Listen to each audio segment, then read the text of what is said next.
ఏంటి చీర కూడా కట్టుకోలేవా?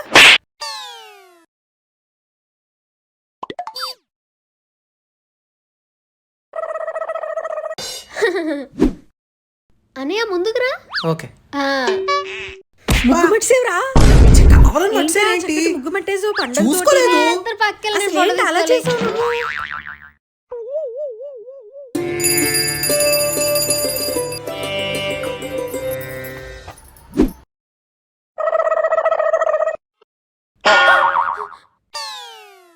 అది పూజ గదికి వెళ్ళి గంట అయింది, ఇంకా రాలేదేంటి? అమ్మా అన్నయ్య నా ఉగాది పచ్చడి ట్రై చేయండి.